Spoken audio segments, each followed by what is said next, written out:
The air is killing us here in Delhi. I felt it personally. I felt my throat constrict while biking so much that I could hardly breathe. And in the winter, I was constantly sick and coughing. And it's not just a Delhi problem. Out of 122 cities in India, only one is below the World Health Organization's annual limit.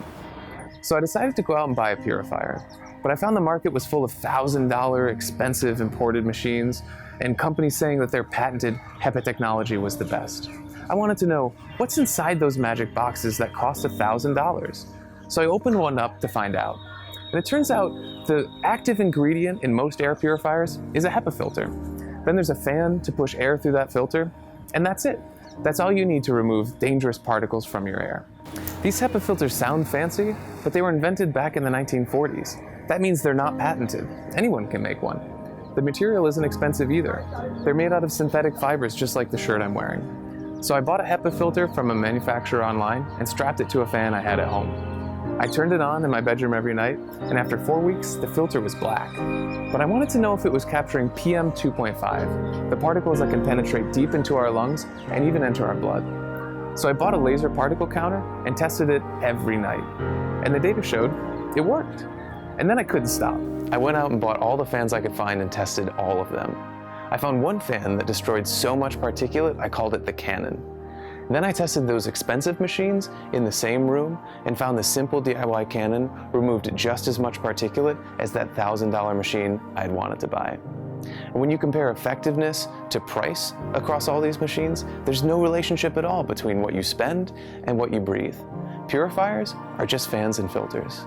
But big purifier companies don't make money that way. They say they have patented HEPA technology, space-age UV lights, or cutting-edge ionizers. There's even a company charging €100 for a pot to put a plant in. And it's all just marketing noise. The more companies can confuse us, the more money they make. And if we don't know this simple science, they can sell us extra filters we don't need and make more money off of it. And fewer people can breathe clean air. It made me mad that they were doing that, so I decided to try to fix it. I put all my data online for everyone to see, and I started Smart Air, a social enterprise that makes simple, minimalist air purifiers. That filter and fan I strapped together in my bedroom, we've shipped that to over 40,000 people all over the world. And with the help of an aeronautical engineer, we designed a new purifier from the ground up.